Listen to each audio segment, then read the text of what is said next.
오늘도 성령 하나님 이 자리에 임재하셔서 오늘 주시는 하나님의 말씀이 들려지고 마음에 깨달아지고 성령의 역사하심을 경험하는 여러분 되시기를 주의 이름으로 축원합니다. 성경을 읽으면서 이게 참 어렵다는 게 여러분 오늘 말씀 이런 거 아닙니까? 그죠?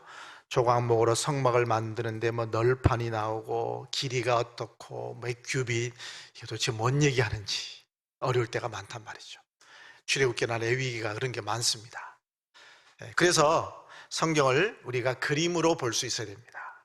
그래서 오늘 이 말씀을 보는데요, 오늘 특별히 이 널판, 초라한 조각목 널판인데 이 말씀을 준비하면서 널판 하나에도 놀라운 하나님의 뜻이 있고, 또 특별히 여러분이 이 널판을 오늘 말씀을 들으면 신앙생활에 대한 그 어떤 그 기준, 신앙생활에 대한 말씀을 분명하게 하나님이 하고 있다는 것을 느낄 수 있습니다. 우리가 성막에 들어가면 입구를 통과해서 첫 번째 문을 통과하죠. 그럼 번제단이 나옵니다. 그리고 물두멍을 통과하고, 그리고 이제 성소에 들어갑니다. 그래서 성막은 성소와 지성소로 이루어져 있는데요. 자, 그럼 우리 보시면 여기가 성소이고 여기가 지성소입니다. 하나님의 법궤가 있는 곳이죠. 그래서 물두멍을 통과해서 들어갑니다. 들어가면 이 성소 안에는 세 가지가 있습니다. 첫 번째, 진설병상이 있죠. 진설병상 맞은편에 뭐가 있습니까? 뭐가 있어요? 금촛대가 있죠. 그리고 휘장 바로 앞에 여기다가 뭐가 있습니까? 분향단이 있죠. 자주 잊어버려 주셔서 감사합니다. 세 가지가 들어있습니다. 그리고 이거를 통과하면 이게 이제 휘장인데, 통과하면 이제 바로 지성소예요. 여기에 법궤가 있단 말이죠. 주로 일반적으로 여기가 이제 하나님의 임재하신 장소로 그렇게 인지를 하고 있는 겁니다. 그래서 오늘은 널판이란 말이죠. 널판은 뭐냐면 이걸 말하는 거예요. 이거. 성소와 지성소를 전체를 감싸고 있는 겁니다. 외부적으로는 외부와의 모든 것들을 차단해주는, 보호해주는 역할이기도 하고, 내부적으로는 안에 있는 그 물건들, 모든 것들을, 거룩한 것들을 보호해주는 그런 역할을 하는 것이 바로 널판이란 말입니다. 자, 그러면 첫 번째는요, 널판의 재료가 뭐냐 하는 거예요. 재료가 참 중요하더라고요. 자, 오늘 말씀 15절 말씀 보면 같이 읽습니다.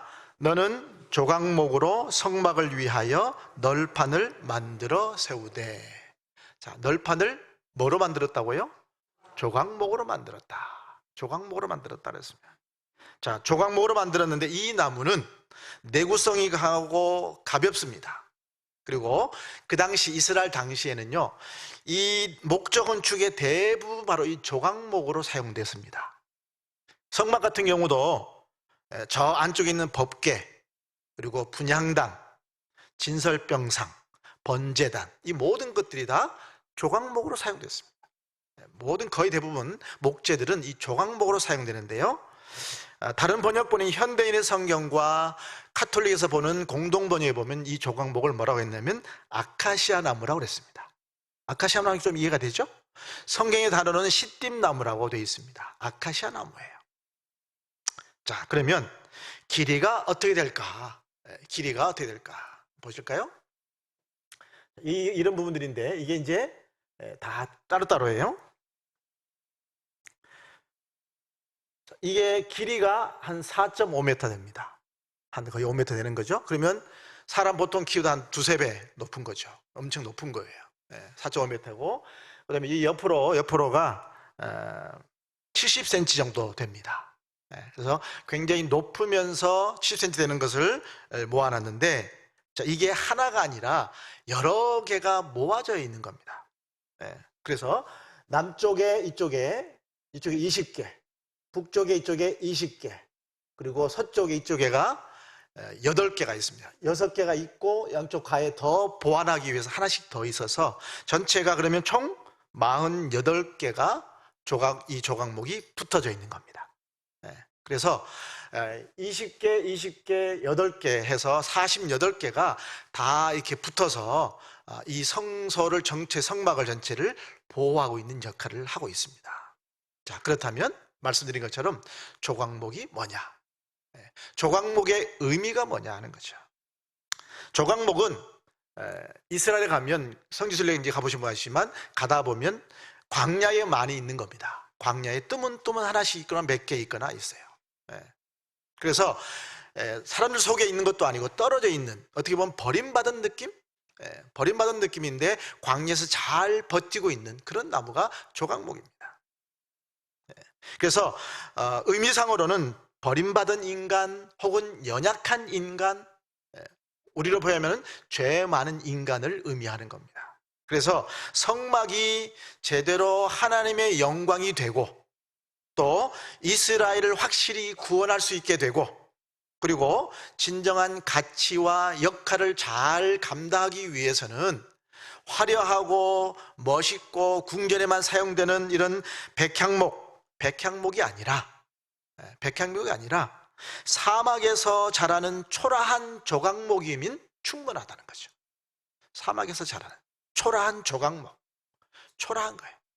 화려한 것이 아닙니다. 주로 궁에는 멋있는 백향목을 사용하는데 이런 성막에는 주로 조각목, 초라한 조각목을 사용한단 말이죠. 여기에 하나님의 뜻이 있는 거예요. 하나님이 일하시는 방식은 뭡니까? 좋은 재료나 특별하게 능력 있는 사람을 사용하시지 않습니다. 하나님은 비천하고 가난한 자를 택하셔서 부하고 존귀한 자들을 부끄럽게 하십니다. 그래서 아무도 하나님 앞에서 내가 했다라고 자랑하지 못하게 하려. 능력 있는 사람들은 어떻게 해요? 처음에는 하나님 인정하다가 나중에 어떻게 해요? 내가 했지라고 한단 말이죠. 겸손하라는 거죠. 자, 말씀 보실까요? 하나님께서 세상에 미련한 것들을 택하사 지혜 있는 자들을 부끄럽게 하려 하시고 세상에 약한 것들을 택하사 강한 것들을 부끄럽게 하려 하시고, 하나님은 세상에서 볼 때는 연약해 보이고 부족해 보이는 것들이지만 하나님이 사용하셔서 하나님의 영광을 위해서 쓰신단 말입니다. 우리가 그런 존재. 하나님은 교만한 자를 쓰시지 않고 겸손하게 낮아진 사람을 쓰십니다. 우리의 존재 목적이 뭐예요? 우리 존재 목적은 하나님의 영광을 위한 겁니다. 하나님을 찬송하는 거예요. 하나님의 형상대로 지음받은 존재 아닙니까? 내가 내 마음대로 태어났나요? 하나님의 형상대로 지음받은 거룩한 존재이기 때문에 우리는 하나님을 찬송하는 것이 우리의 존재 목적이에요. 나를 위한 것이 아닙니다. 그래서 교만한 자는 자기를 높이려 하기 때문에 하나님이 쓰시지 않아요. 우리 모두가 다 피조물이라는 것을 기억하셔야 됩니다. 우리는 다 피조물이에요. 그래서 창조주 하나님 앞에서 절대적으로 겸손해야 돼요. 그래야 하나님이 쓰시는 거예요. 겸손해야 돼요. 하나님 말씀합니다. 야고보서 말씀과 베드로서 말씀입니다. 같이 읽습니다. 시작. 하나님이 교만한 자를 물리치시고 겸손한 자에게 은혜를 주신다 하였느니라. 하나님은 교만한 자를 대적하시되 겸손한 자들에게는 은혜를 주시느니라. 아멘. 자, 똑같이 겸손한 자에게는 뭘 주신다고요? 은혜를 주신다. 내가 했다라고 하는 것이 아니라 나는 부족합니다. 나는 피조물입니다. 하나님 모든 것을 창조하시고 지금도 다스리십니다. 하나님 영광 받으십시오라고 하나님께 영광을 돌리고 겸손하게 낮아진 사람을 하나님이 쓰신다는 겁니다. 마치 광야에서 초라하게 자라고 있던 조각목을 들어서 귀한 법궤나 혹은 분향단이나 진설병상 성막 안에 너무너무 귀한 곳에 쓰임받는 것처럼 우리가 하나님 앞에서 하나님이 나를 만드셨구나, 하나님이 나의 삶을 지금도 인도하시는구나, 하나님 앞에 겸손하게 낮아질 때에 하나님이 여러분을 쓰시는 줄 믿습니다. 그런데요, 초라한 조각목인데 이 조각목을 금으로 쌌다 그랬습니다. 금으로 쌌어요. 자, 29절 말씀 보시면 그 널판들을 금으로 싸고 그 널판대 띠를 꿰를 금고리를 만들고 그 띠를 금으로 싸라. 널판들을 금으로 싸라 그랬습니다. 쓸모가 별로 없는 조각목으로 만들어진 널판인데 금이 입혀지면 입장이 달라집니다. 달라져요. 세상에 어떤 건축 재료보다도 더 아름답고 찬란한 빛을 발합니다. 여러분 금 빛난 거 보셨죠? 금이 엄청나게 화려하지 않습니까? 근데 더군다나 성소 안에는 뭐가 있어요? 금 촛대가 있단 말이죠. 금 촛대가 있어요. 금으로 입혀진 널판에다가 금촛대 그 불빛이 비춰버리면 엄청난 화려한 모습으로 빛을 발한다는 거죠.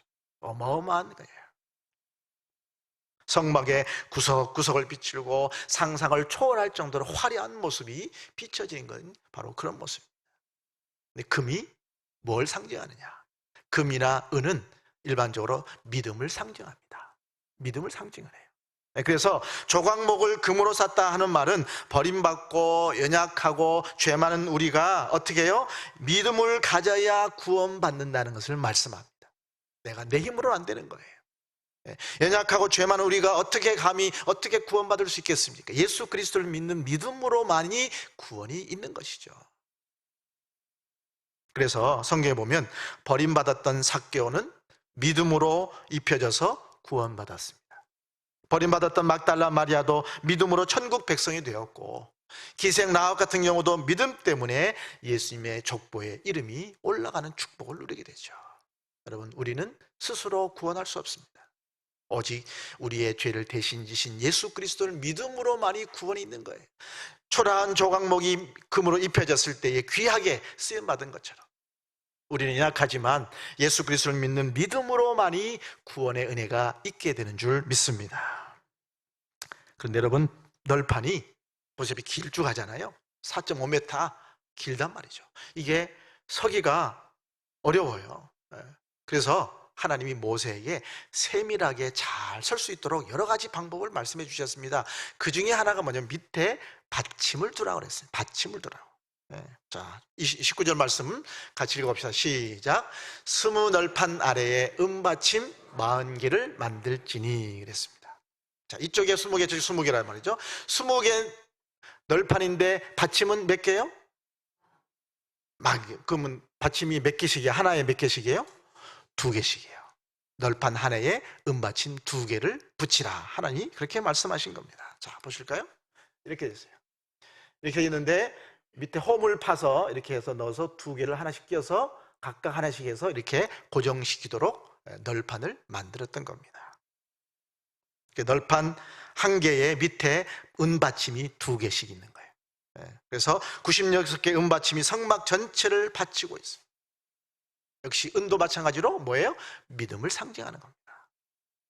널판을 은이 받치고 있다는 것은 버림받고 연약한 인간이 뭐예요? 믿음 위에 서 있어야 된다는 것을 말씀합니다.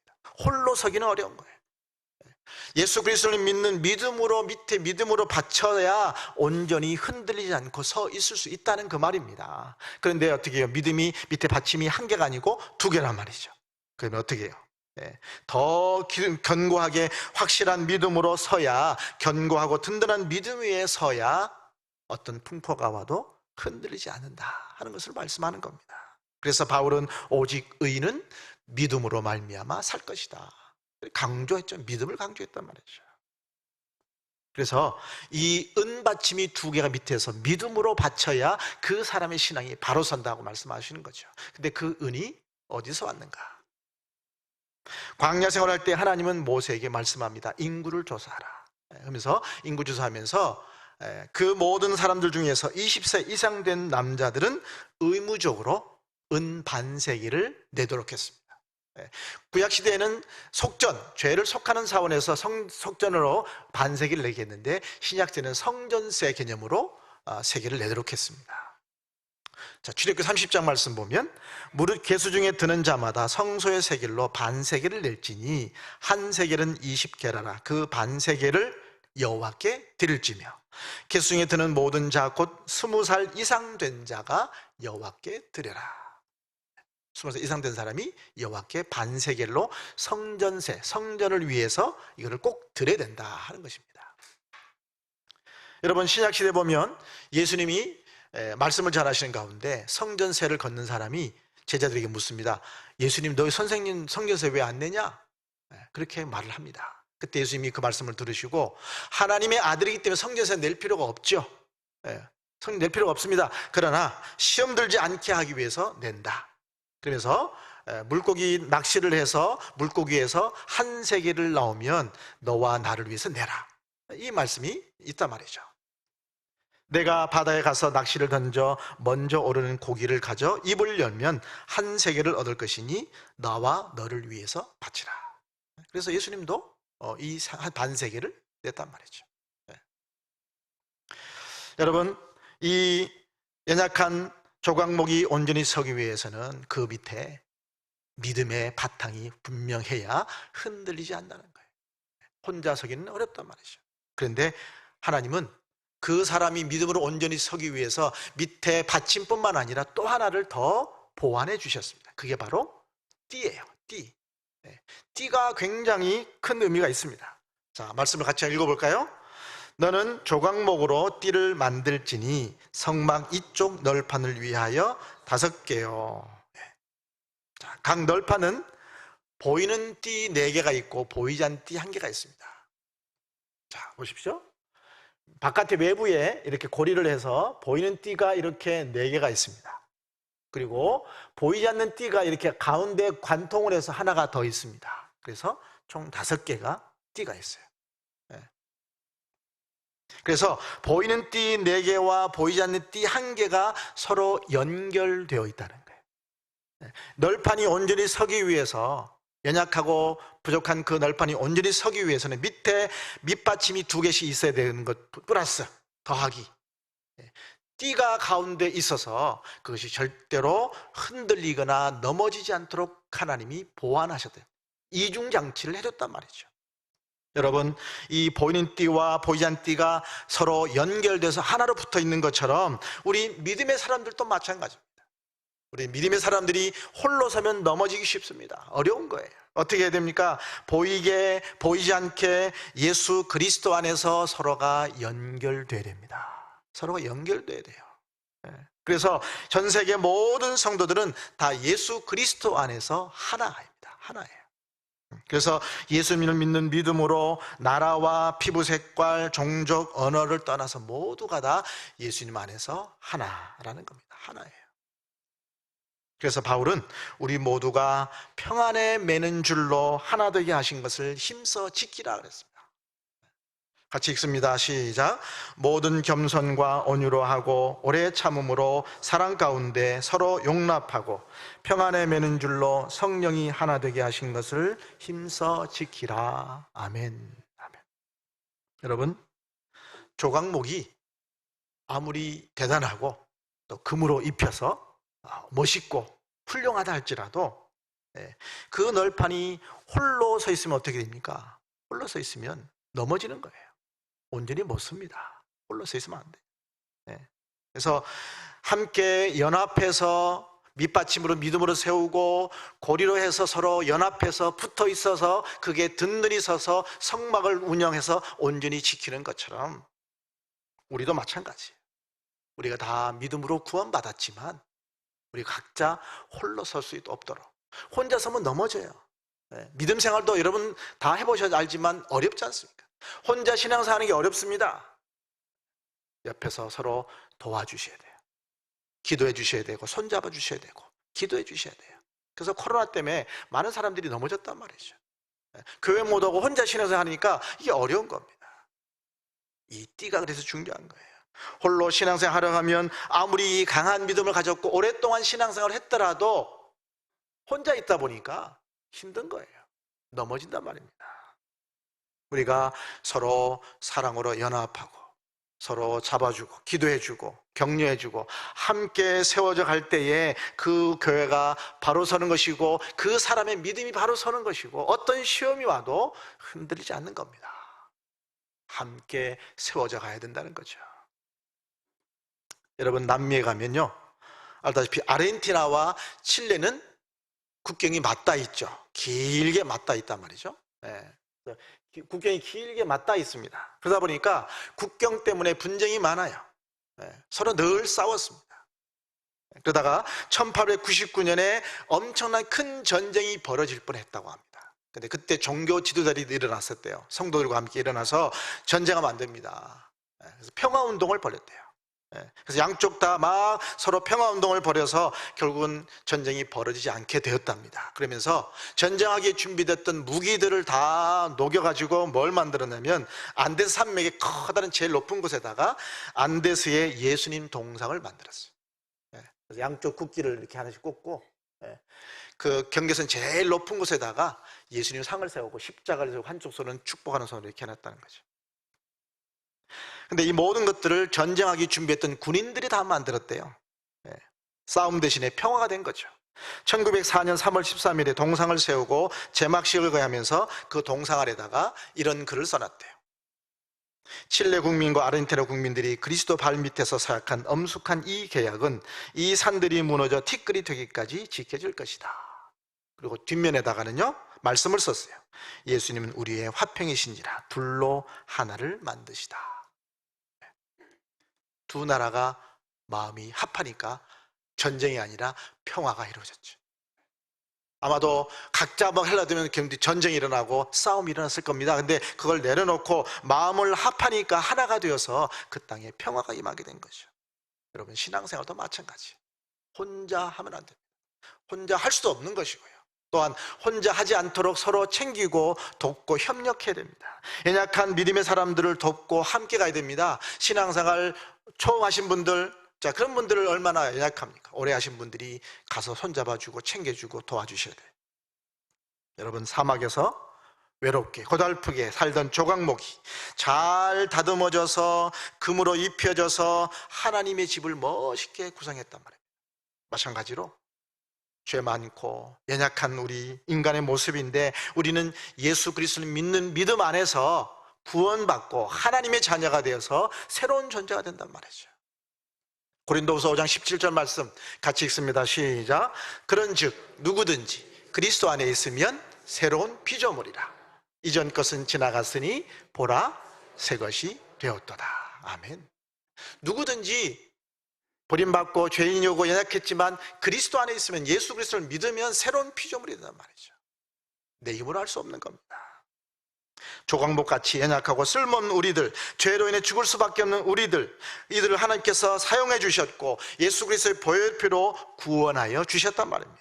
감히 하나님 앞에서나 어느 누구 앞에서 우리는 그래서 교만하거나 자랑할 수가 없어요. 겸손해야 됩니다. 겸손해야 돼요. 특별히 하나님 앞에서 겸손해야 돼요. 연약하고 죄 많은 우리는 스스로 구원할 수 없기 때문에 예수 그리스도를 믿는 믿음으로만이 구원받을 수 있다는 사실을 깨달아야 될 것입니다. 그리고 널판이 말씀처럼 띠로 서로 연결되었듯이 연결되어서 그것이 온전히 서도록 넘어지지 않도록 온전히 서게 했던 것처럼 우리 모두 다 예수님 안에서 한 형제 자매입니다. 우리 모두가 다 하나예요. 그래서 함께 세워져 가는 거예요. 그래서 이렇게 함께 모여서 예배드리는 것, 구역 모임 함께 예배드리면서 함께 서로 삶을 나누는 것, 그래서 서로 하나 되는 것 얼마나 귀한 일인지 모릅니다. 혼자 서지 않도록, 홀로 있지 않도록 서로 챙겨주고 기도해주고 손잡아 주어서 건강한 교회, 건강한 믿음의 사람들 다 될 수 있기를 주의 이름으로 축원합니다.